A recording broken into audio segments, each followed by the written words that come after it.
Desastres aéreos. A reconstituição baseia-se em transcrições do controle de tráfego aéreo.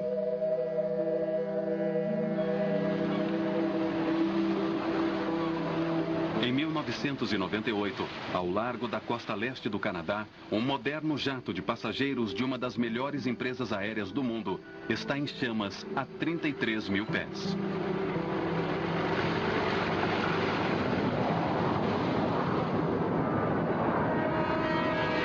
Swissair 111, estamos soltando combustível agora e precisamos aterrissar.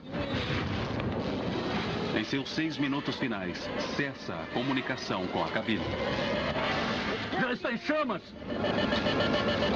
E então, o avião mergulha no oceano.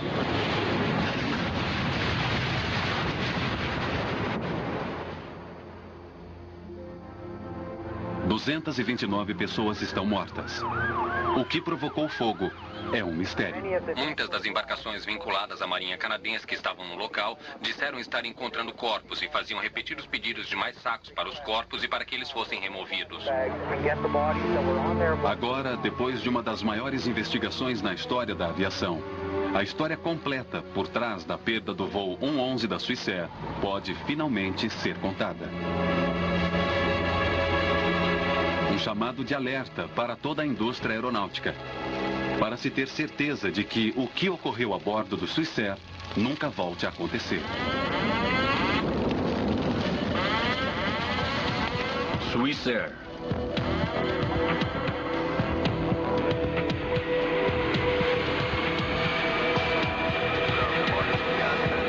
Da manhã.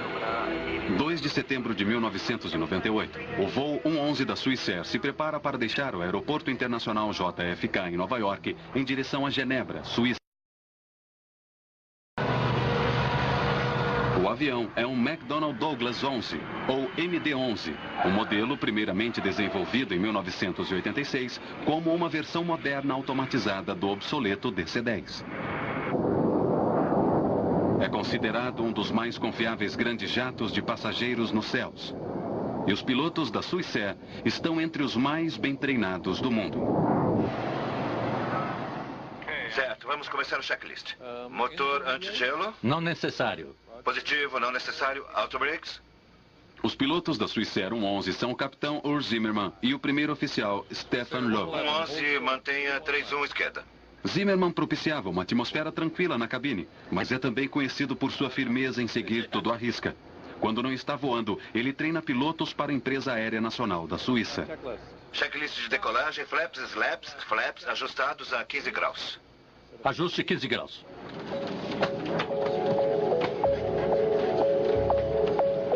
A bordo estão 215 passageiros, 12 tripulantes e 2 pilotos. A maioria dos passageiros são franceses, americanos ou suíços.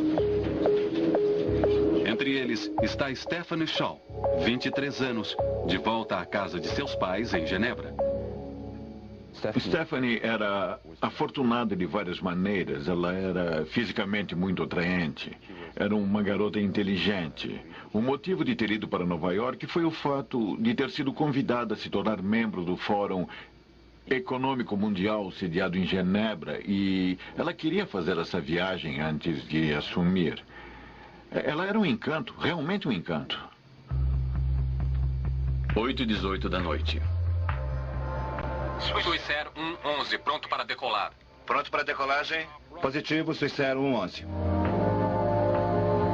Por medida de segurança, os pilotos do Swissair empurram juntos os aceleradores para garantir que nenhum dos pilotos sozinho possa comprometer uma decolagem. B2.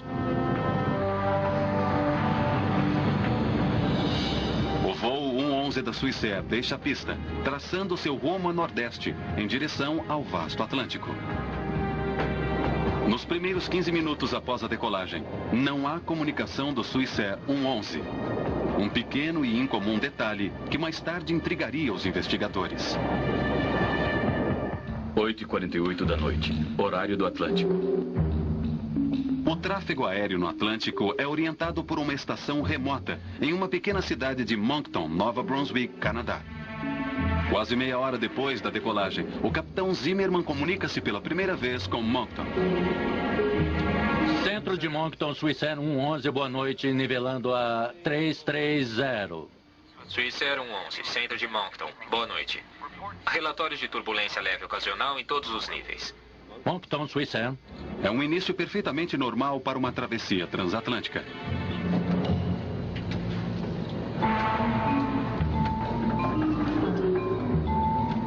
Na primeira classe, os passageiros do Swissair estão entre os primeiros do mundo a ter uma rede de entretenimento personalizada. Embora hoje comum, o sistema é uma inovação em 1998. Os passageiros podem escolher seu próprio filme, navegar pela internet e jogar. Eles avaliaram o mercado e acharam que introduzindo um moderno sistema de entretenimento no voo, combinado com um sistema de jogo, para que os passageiros pudessem de fato usar seus cartões de crédito e apostar durante voos longos, isso seria atraente. Motivo de controvérsia no futuro.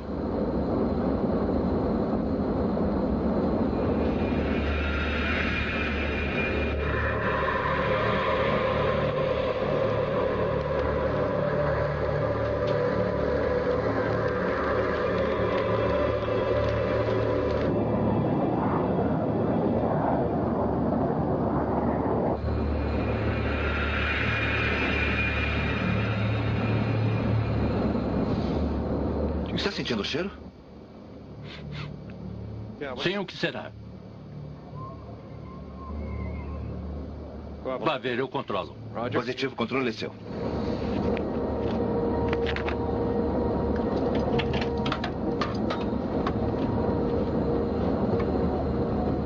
O primeiro oficial Lowe investiga a área próxima à passagem do ar-condicionado. Sinais de fumaça inofensiva saindo dos sistemas de ar-condicionado são comuns em jatos comerciais. Não vejo nada, Urs. Não há nada ali.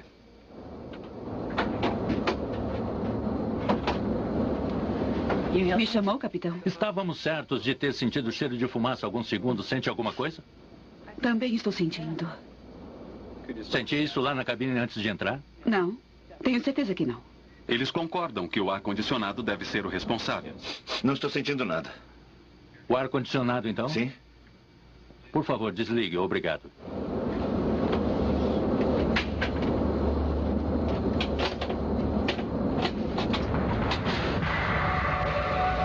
Por trás do painel lacrado, os pilotos não conseguem ver que o problema é menos de 45 minutos depois da fumaça desaparecer na cabine do Swissair 111. Ela está de volta.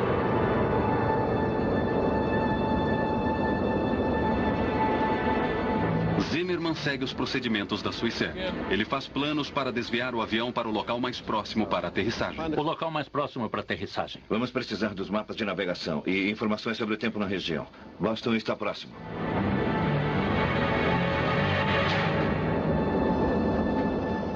Não está nada bom lá em cima. Zimmerman entra em contato por rádio com o controle de tráfego aéreo em Moncton, Nova Brunswick. Centro de Moncton, Swissair 111, boa noite. Só um minuto, senhor, tenho outro chamado. O controlador troca informações com outra aeronave antes de responder ao Swissair. Swissair 111, prossiga. Swissair 111 declarando pam, pam, pam. Temos fumaça na cabine. Solicitação para voltar imediatamente para um lugar conveniente, talvez Boston. Pam, pam, pam é um termo internacional usado para notificar o controle de tráfego aéreo um passo antes de se declarar Mayday. Swissair 111, quer ir para Boston? Acho que Boston. Primeiro precisamos das informações sobre o tempo por lá. Então, estamos começando a fazer a curva para a direita aqui. Swissair 111. Swissair 111, desça para 310. 310, Swissair 111. Esta é a primeira entrevista com um dos controladores do tráfego aéreo em Moncton. Meu nome é Bill Pickrell e em setembro de 1998, 2 de setembro de 1998, eu era um dos dois controladores do terminal de Halifax no turno da noite. Um PAN em qualquer tipo de condição especial é, em geral, tratado como emergência. E, de fato, foi tratado dessa forma. A aeronave recebeu prioridade imediata e o supervisor entrou em contato com a central de coordenação de resgate. Os colegas de Pickrell determinam que o Swissair 111 está a apenas 66 milhas náuticas de Halifax e a 300 de Boston. Mas o piloto Zimmerman escolheu um aeroporto que ele conhece. Inúmeras vezes, quando você está tendo um problema, você prefere resolver isso em um local com o qual está mais familiarizado com o aeroporto, porque isso alivia um pouco o estresse sobre você. Portanto, esse foi o problema inicial. Ele está ali olhando e está pensando, tenho fumaça aqui, qual o lugar mais próximo no qual posso conversar com um mecânico da Swissair? Boston.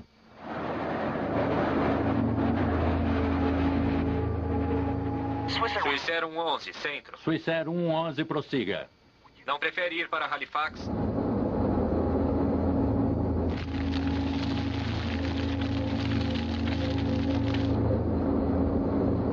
É melhor colocarmos as máscaras.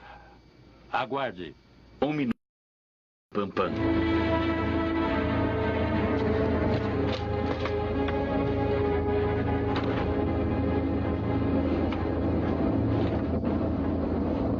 Percebendo sua posição, Zimmerman resolve que Halifax é sua melhor opção. Afirmativo para Swissair 111. Preferimos Halifax. Posição? Swissair 111 positivo. Prossiga direto para Halifax. Desça agora para nível 290. Nível 290 para Halifax, Swissair 111. O controlador passa para outra aeronave. Sua jurisdição são voos de alta altitude. Como o Swissair está descendo para Halifax, ele transfere a responsabilidade para o controlador Bill Pickrell. Naquele ponto, tudo estava normal. Eu dei ao piloto Bill uma... Pickrell. Naquele ponto, tudo estava normal. Eu dei ao piloto uma descida inicial e ele solicitou ficar a uma altitude intermediária para ter a cabine preparada para a aterrissagem. E eu entendi que precisavam guardar bandejas de jantar e essas coisas. Era uma indicação para mim que, se por um lado a sua situação era incomum, eles não a estavam considerando como uma emergência naquele momento. Cuidado com a velocidade, não desça tão rápido. Entendido. 4 minutos depois do pam, pam, pam. Sim, capitão. Temos fumaça aqui na cabine. Prepare os passageiros para a aterrissagem. Estaremos pousando em Halifax em 20 minutos. Vou começar agora um checklist. Sim, capitão. Zimmerman possui 2 checklists para fumaça na cabine do piloto. Para completar, ambas levaria 20 minutos. Essa é a política da empresa. Continua a descida para Halifax. 5 minutos depois do pam, pam, pam. Stefan, cuide do rádio enquanto eu completo esse checklist. Certo. Swissair 111. Entendido. O Swissair 111 está agora a cerca de 25 mil pés. Pickrell os aconselha a descer a 3 mil pés. Mas o primeiro oficial Lowe diz preferir voar a 8 mil. Até que a cabine dos passageiros esteja pronta, sua decisão de permanecer alto enfatiza o sentido de controle na cabine do piloto. Swissair 111, prossiga. Na minha opinião, dava toda a impressão inicial de que deveria ser uma operação bastante simples. Presumindo-se que tudo acontecera normalmente, a aeronave exigiria um mínimo de controle até chegar a Halifax. Swissair 111, você pode descer para 3 ou estabilizar a uma altitude mais próxima. Nivelar para uma altitude imediata, se desejar. Mas Pickrell está preocupado com o fato da aeronave não estar descendo rápido o suficiente. Parecia que a aeronave teria estado um pouco alta e eu queria ter certeza de que os pilotos estavam cientes da distância que estavam do aeroporto, quantas milhas teriam de voar, para que pudessem decidir sobre sua aterrissagem e resolver então o que queriam fazer. Positivo. No momento descemos para 8 mil pés e estaremos a qualquer momento prontos para 3 mil. Eu mantenho informado. Certo, eu posso vetoriar você para a pista. Entendido. Vetor para 6 estará bem. Swissair 111. Swissair 111 positivo, vire à esquerda a 030. Em direção à esquerda 030. Swissair 111. 6 minutos depois do pam pam pam.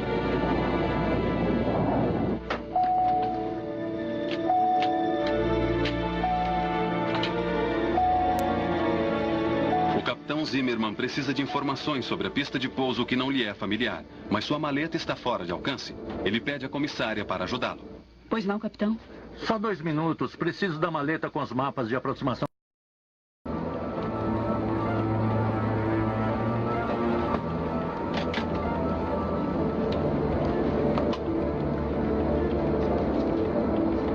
Aqui.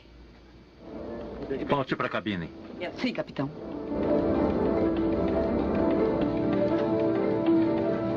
Aqui é seu comissário de bordo. O chefe dos comissários de bordo avisara aos passageiros que o voo estava sendo desviado.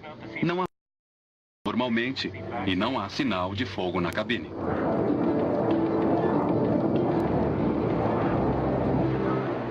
Swiss Air 111, a frequência do localizador é 1099. Você está a 30 milhas da cabeceira. Precisamos de mais 30 milhas.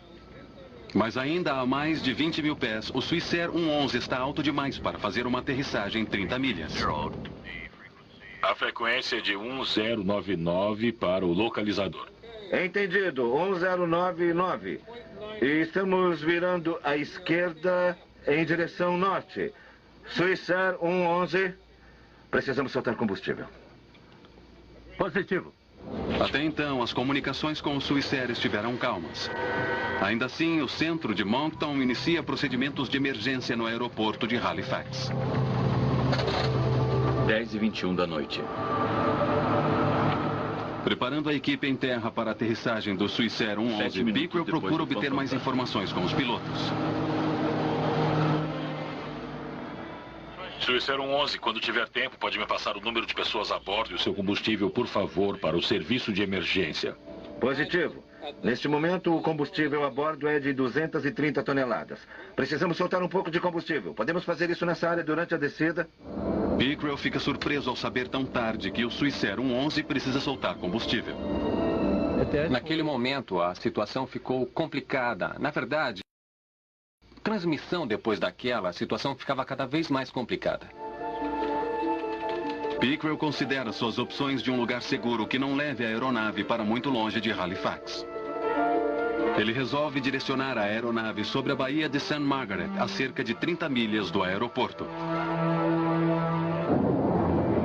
Soltar combustível é procedimento padrão. Um jato de passageiros totalmente cheio de combustível é pesado demais e poderia se partir na aterrissagem. Mas o copiloto Lowe pergunta, se dada a situação, eles não devem deixar de lado o regulamento? Ele quer que viremos para o sul. O que acha de não soltarmos o combustível e aterrissar? Não, solte-o. Muito bem, estamos prontos para curvar à esquerda ou direita para soltar. Eu iniciei o vetor de volta à Baía de St. Margaret para que ele avançasse naquela direção. Ele me indicou mais uma vez que a situação a bordo não era crítica. Na verdade, ele tinha mesmo tempo para voltar e soltar seu combustível sobre a água. Swiss Air 111, positivo. Curve à esquerda em direção à proa 200 e avise quando estiver pronto para soltar. Ainda tem 10 milhas até que esteja fora da costa e você ainda estará a cerca de 25 milhas do aeroporto. Positivo. Estamos curvando à esquerda 200. E nesse caso estamos descendo para apenas 10 mil pés para soltar combustível. Entendido. Mantenha 10 mil. Eu avisarei quando estiverem sobre a água e isso será muito em breve. Positivo. Está no checklist de emergência para fumaça no ar-condicionado? Sim. Swiss Air 111, repita, por favor. Desculpe, isso não foi para você. Swiss Air 111 foi uma pergunta interna. Certo. Velocidade diminuindo para menos 306. Estabilizando? Apenas conduz a aeronave como achar adequado, Stefan. Swiss Air 111, continue à esquerda em direção a 180. Você estará fora da costa em cerca de 15 milhas. Entendido. Em direção à esquerda 180. Positivo. Swiss Air 111, mantendo a 10 mil pés. Positivo. Cabin buzz desligado. Cabin buzz desligado, entendido? O cabin buzz apaga todas as luzes no avião. É um indicador para os passageiros de que alguma coisa está errada. Mas não chega a ser alarmante.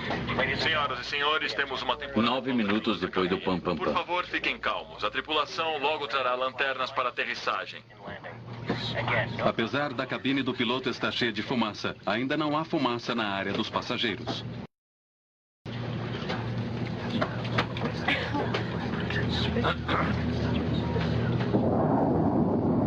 Estarão a cerca de 35, 40 milhas do aeroporto, se tiverem de chegar ao aeroporto rapidamente. Certo, então está bem para nós. Por favor, nos diga quando podemos soltar combustível. 10 minutos depois do pam, pam, pam. De repente, o MD-11 envia um aviso de que a fumaça é sinal de um problema mais sério. Piloto automático desconectado. Entendido. Piloto automático desconectado. Swissair 111.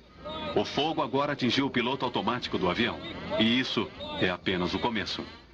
11.000 e 9.000 pés. Swissair 111, você pode permanecer entre 5.000 e 12.000 se desejar. Um por um, todos os sistemas da aeronave deixam de funcionar. Em pouco tempo, não há mais calma na cabine.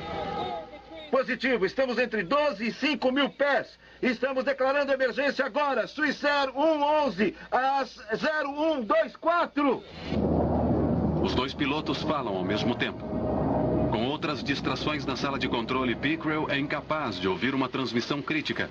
A declaração de Lowe de que precisam aterrissar imediatamente. Estamos soltando combustível. Precisamos pousar imediatamente.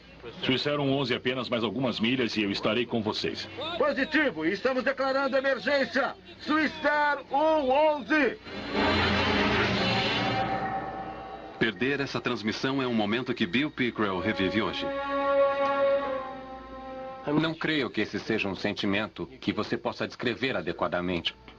Eu me lembro de recordar os acontecimentos daquela noite milhares de vezes, para avaliar se havia mais alguma coisa que eu poderia ter feito, ou se teria havido algum erro que eu pudesse ter cometido, ou se eu teria de alguma forma contribuído para isso. E, finalmente, consegui chegar ao ponto de perceber que não havia nada que eu pudesse ter feito, que tudo que podia ser feito fora feito. Agora não há nada a fazer senão esperar.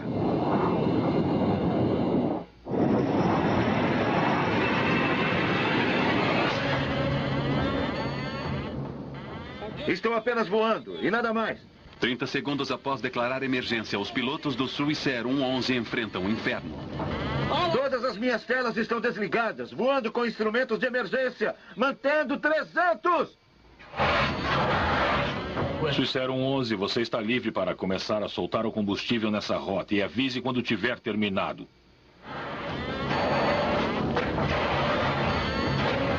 Swissair 111, você está livre para começar a soltar o combustível.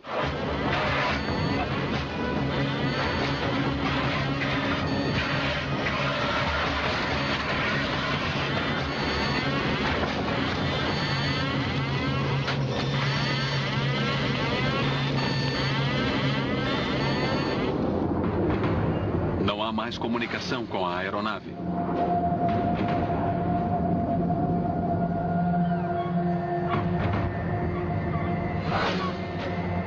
Seis minutos depois, os moradores de Peggs Cove ouvem uma explosão ensurdecedora.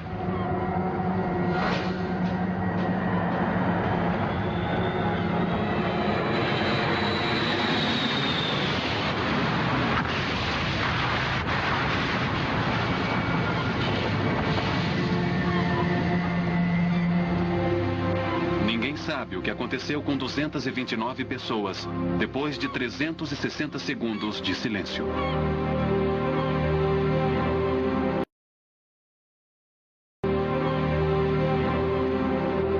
Depois de 360 segundos de silêncio.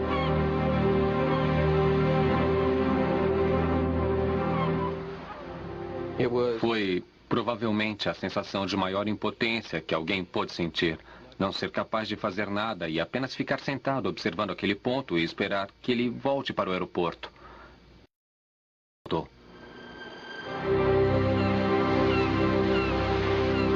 3 de setembro de 1998.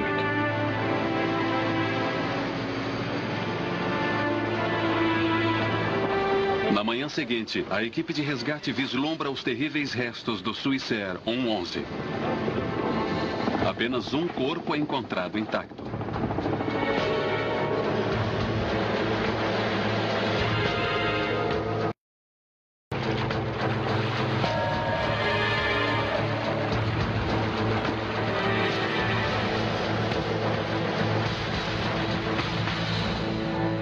Em Genebra, Ian Shaw tem uma premonição sobre sua filha Stephanie, de 23 anos. Naquela noite, na noite em que ela deveria voltar, por motivos que ainda hoje eu não consigo explicar, eu estava inquieto e perturbado e... eu fui dormir cedo e me levantei enquanto minha esposa ainda estava acordada e perguntei se ela tinha notícias de Stephanie. Ela disse que não esperava receber notícias de Stephanie. Sabíamos que ela estava vindo naquele avião e ela esperava que eu a fosse buscar no aeroporto. Eu acordei por volta das 6 horas, horário de Genebra, e na televisão havia uma notícia sobre o acidente do Swissair 111. E eu percebi que tínhamos perdido nossa filha. A Secretaria de Segurança de Transporte do Canadá inicia que será a maior investigação de um desastre na história da nação. Eles sabem apenas que havia fogo na cabine do Swissair 111, mas o que o provocara permanece um mistério.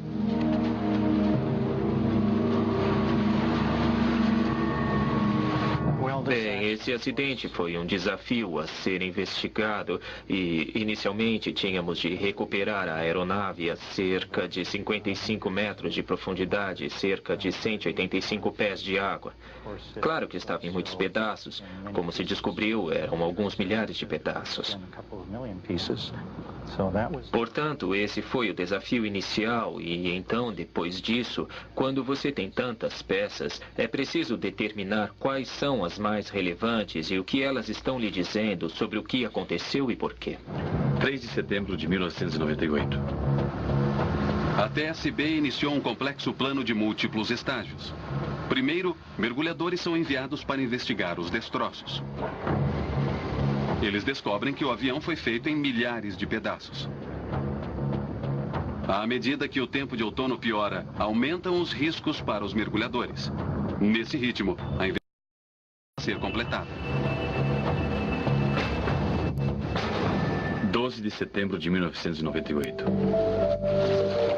Segundo estágio. Com a ajuda da Marinha dos Estados Unidos, veículos operados remotamente começam uma busca mais detalhada. Eles auxiliam os investigadores a rastrearem o local. Mas a pergunta continua. Como recuperar pequenos pedaços de metal torcido do fundo do oceano? Entre os destroços surge o primeiro progresso. As caixas pretas do Swissair 111. Gravações da cabine do piloto e dados do computador dizem aos investigadores que tudo na aeronave funcionava perfeitamente até os últimos minutos. Quando a tripulação declarou pam pam pam que eles tinham fumaça na cabine, depois de passar por todos aqueles parâmetros, não encontramos qualquer anomalia, problema algum em qualquer dos dados do voo que sugerisse que houvesse problema com a aeronave. Então isso nos levou a acreditar que a tripulação tivesse uma aeronave relativamente operacional, com exceção da fumaça na cabine, sobre a qual estavam... parecia funcionar bem e... enquanto executavam seu plano de pousar a aeronave, eles vivenciaram uma série de falhas nos sistemas que cresceram em sucessão rápida e exponencial. Piloto automático desconectado, Swissair 111. Agora pilotaremos manualmente. Gravação de voo. Não abra. A equipe de pool que analisava a caixa preta enfrentava um grande revés. Faltavam os últimos 6 minutos nas 2 gravações do voo. Você está perdendo sistemas rapidamente no avião, naquele período de 90 segundos, quando as coisas começaram a acontecer muito rapidamente. E a última coisa que sabíamos era que faltavam 2 gravações. Portanto, o fogo havia possivelmente danificado as linhas, danificado as fontes dessas gravações e as tinha interrompido. Com a falha das caixas pretas, os investigadores estavam longe de descobrir como ou onde o fogo havia começado no Swissair 111. 13 de outubro de 1998. Terceiro estágio. Embarcações são enviadas para vasculhar o fundo do mar em busca de evidências. Um a um, tristes restos da aeronave chegam à superfície. Um de seus motores. E então o trem de pouso. Esses são alguns dos maiores pedaços do Swissair 111 recuperados. O restante são meros fragmentos dragados em um lento e doloroso processo. 21 de outubro de 1998. Estágio 4.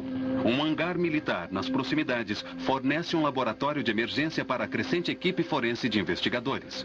Entre eles estão representantes da NTSB americana, Boeing, Swissair e da Real Polícia Montada do Canadá.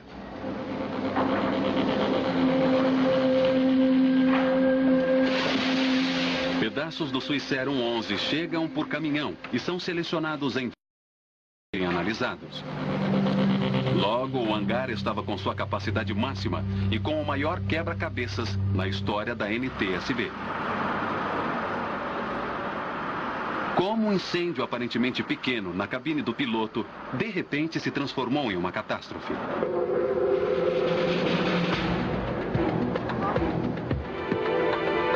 A equipe procura por quase 250 quilômetros de ferro recuperado dos destroços do Swissair 111. Aqui a primeira prova real. Evidência de fogo provocado por formação de arsen elétrico. Marcas de chamuscado no metal revelam que a origem do fogo estava na parte de trás da cabine, logo atrás do primeiro oficial Lowe. Um exame da planta elétrica da aeronave leva os investigadores a um possível suspeito: o sistema de entretenimento na primeira classe. O sistema possuía algumas falhas graves, ficava muito quente, consumia muita força e, portanto, aumentava a temperatura na cabine, porque estava sempre funcionando. Não foi instalado um simples interruptor, nem mesmo um sistema de refrigeração adequado para assim resfriá-lo. Investigadores da NTSB pensam ter encontrado finalmente o que procuravam. Quando o capitão Zimmerman acionou o interruptor do cabin bus, toda a força da cabine deveria ter sido desligada, mas o sistema de entretenimento continuou ligado, superaquecendo. E se você perguntar à maioria dos pilotos, vai ouvir o seguinte: se eu empurrar o interruptor do cabin bus, isso desligará tudo atrás da cabine do piloto. Irá isolar aquilo eletricamente para que assim eu possa apenas me concentrar na minha pilotagem. Bom, o que acontece é que esse interruptor era, nesse caso, meio desviado por esse sistema de entretenimento. A Swissair desativa imediatamente os sistemas de entretenimento no restante de sua frota.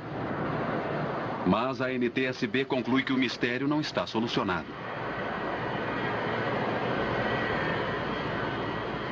Quando aquele interruptor na cabine foi desligado, o fogo já estava se alastrando e, portanto, aquilo não teve qualquer significado concreto para o início e a propagação do fogo na aeronave. Investigadores determinam que o problema com o sistema de entretenimento por si só não levaria à queda do Swissair 111. A procura de respostas precisa continuar. 4 de novembro de 1998. Estágio 5. A NTSB resolve reconstruir o MD-11 a partir de seus destroços. Uma estrutura de arame, que eles chamam de The Jig, fornece o suporte para a colocação de minúsculos pedaços de volta aos lugares onde já haviam estado. A reconstrução revela que o fogo oculto se espalhara da cabine para a primeira classe. Algumas peças de metal mostravam danos por aquecimento por temperaturas de até 1.100 graus Fahrenheit.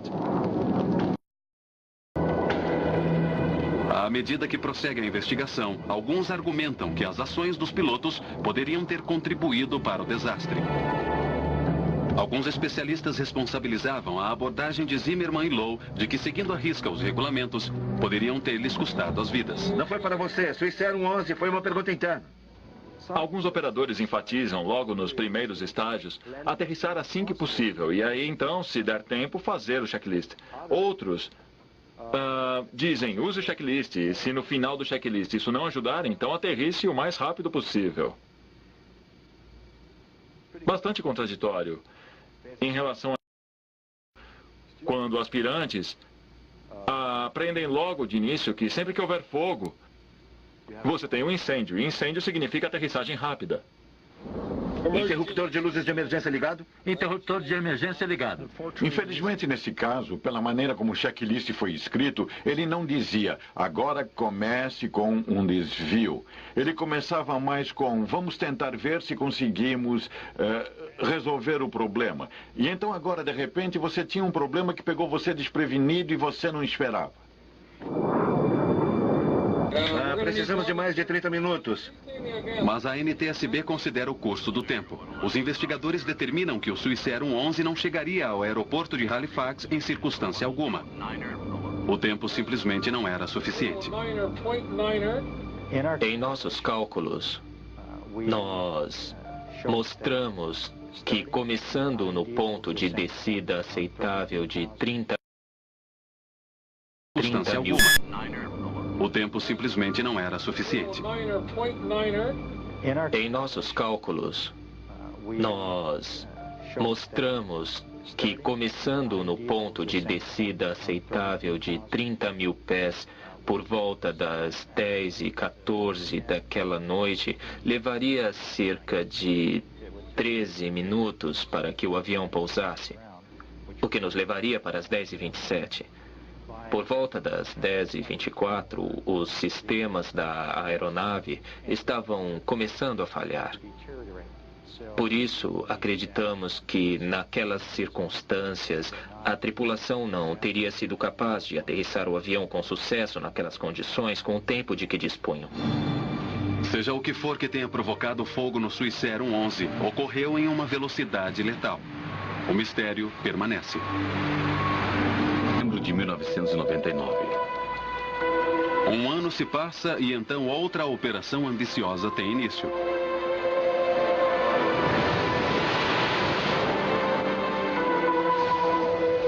A NTSB contrata um sofisticado navio de salvamento holandês, Queen of the Netherlands.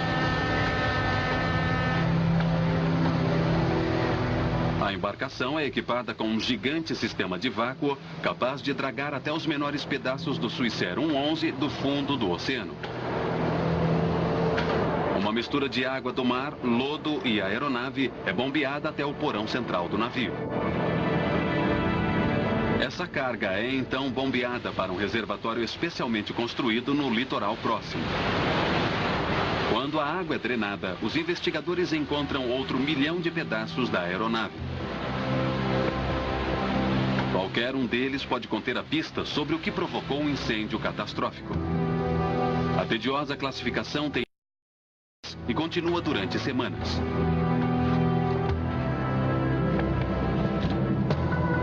Novembro de 1999. Finalmente, depois de 15 meses, eles encontram o que procuravam: um cabo com falha.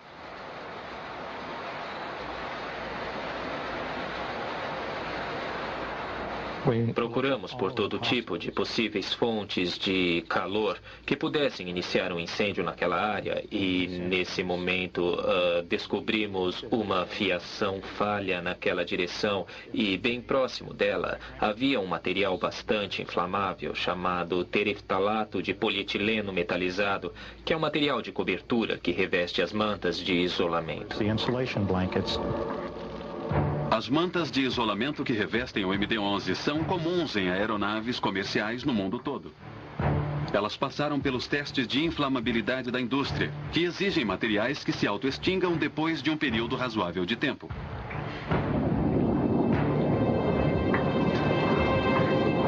A investigação sofre uma abrupta mudança. Em vez de buscarem a causa do fogo, a NTSB agora enfoca os materiais inflamáveis que o alimentou. O material termoacústico que havia na aeronave era altamente inflamável. Mesmo tendo passado por um teste, ele sustenta e propaga o fogo. Assim, essa investigação de fato se concentrou na inflamabilidade de materiais e nas exigências para reavaliar os critérios usados na certificação dos materiais. Não apenas a manta de isolamento dos materiais termoacústicos, mas também outros materiais usados em aeronaves, muitos deles em lugares ocultos. Agora eles tinham sua resposta: um cabo falho em um espaço fechado atrás da cabine. Ele acionou a insulação, que por sua vez incendiou outros materiais como espumas e plásticos. Os pilotos não conseguiram perceber a rapidez com que o fogo se intensificou. Entretanto, 14 minutos após declararem pam, pam, pam, o fogo inutilizou todos os equipamentos eletrônicos na cabine. As caixas pretas pararam. Uma verificação minuciosa também ajudou a esclarecer os desesperadores minutos finais na cabine. Lowe estava em sua poltrona. Capitão Zimmerman não. Provavelmente combatia o fogo e deve ter morrido antes do impacto. O primeiro oficial devia estar procurando um lugar em que pudesse descer esse grande avião. Ele não tinha muita coisa a seu favor, não lhe restavam muitos instrumentos. E tenho certeza de que ele procurava alguma coisa, algum tipo de indicação que lhe desse uma ideia de onde pudesse pousar o avião. Talvez até uma aterrissagem forçada na água. O que se sabe é que o primeiro oficial estava em sua poltrona. Se estava inconsciente, consciente, talvez estivesse com queimaduras sérias em sua pele. Não sabemos. Sabemos que o capitão não estava em sua poltrona, então é provável que lutava contra o fogo. O checklist foi encontrado fundido às páginas, o que indica que foram usadas, talvez, contra o fogo. Às 10h30, Lowe desligou o motor 2. Os investigadores determinaram que ele deve ter recebido um aviso de que o motor estava em chamas. Isso provou de maneira perturbadora que Lowe estava vivo 1 minuto antes do impacto.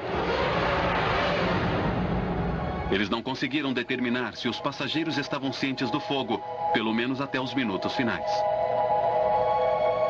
Traços de fuligem e fumaça foram encontrados na executiva, na área mais alta. Se os passageiros sentiram cheiro de fumaça, não se sabe.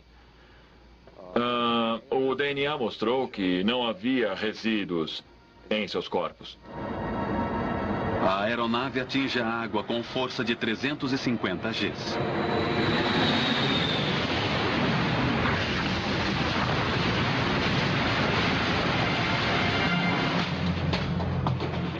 A NTSB leva 4 anos e meio e gasta 40 milhões de dólares americanos. A maior investigação de um desastre na história do Canadá. Sua conclusão traz uma poderosa mensagem. Não há lugar para materiais inflamáveis em aeronaves comerciais. A taxa de progressão nessa aeronave surpreendeu a nós e surpreendeu outros, e é por isso que enfatizamos mais uma vez a importância de se aumentar as proibições quanto aos níveis de inflamabilidade para os materiais usados em aeronaves. Ian Shaw esperou 4 anos para que o relatório lhe dissesse a vida de sua filha. Mas a verdade não apagou sua ira contra Swissair. Deve haver responsabilidade. Se você está envolvido em alguma coisa errada, é preciso que você seja responsabilizado. E você precisa assumir sua responsabilidade ou estará se escondendo. E você está se escondendo, neste caso, atrás da bandeira suíça. Em consequência do desastre, a Swissair resolveu remover o isolamento inflamável de toda a sua frota. Eles também fizeram mudanças nos procedimentos de seu checklist, reduzindo o tempo de resposta em uma emergência de fumaça na cabine. Entretanto, afetada por problemas financeiros, a poderosa empresa aérea choca a indústria quando vai à falência em outubro de 2001.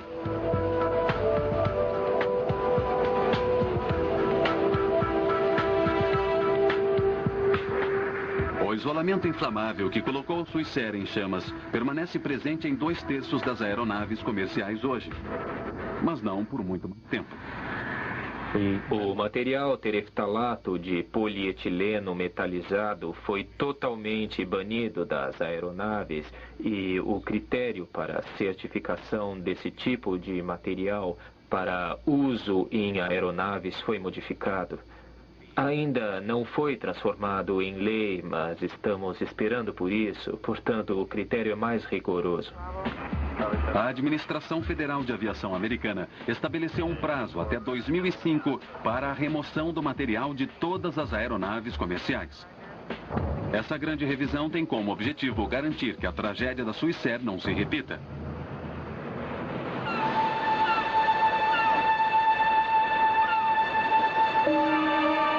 Para Ian Shaw, a perda de sua filha, súbita e violentamente, deixou uma cicatriz emocional permanente.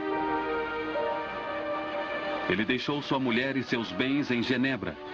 E hoje cuida de um modesto restaurante em Nova Escócia, com vista para o mar, onde sua filha morreu. Por que eu viria para este lugar em especial, na Nova Escócia? Muitas pessoas disseram, sim, nós entendemos perfeitamente, você quer ficar perto da sua filha, do local do acidente, mas não é por isso que eu estou aqui. A Swissair tirou de mim qualquer possibilidade de proximidade com minha filha. E eu encontrei conforto na presença do eterno oceano. O oceano que vem e vai por muitos, muitos, muitos milhares e milhões de anos. Eu vim para cá porque eu tive que vir. Eu não posso lhe dar uma explicação totalmente... Eu vim para cá. Só posso lhe dizer que estou no lugar certo por motivos errados. Em memória de 229 homens, mulheres e crianças a bordo do voo 111 da Swissair que pereceram ao largo desta praia. 2 de setembro de 1998. Eles se uniram ao mar e ao céu. Que descansem em paz.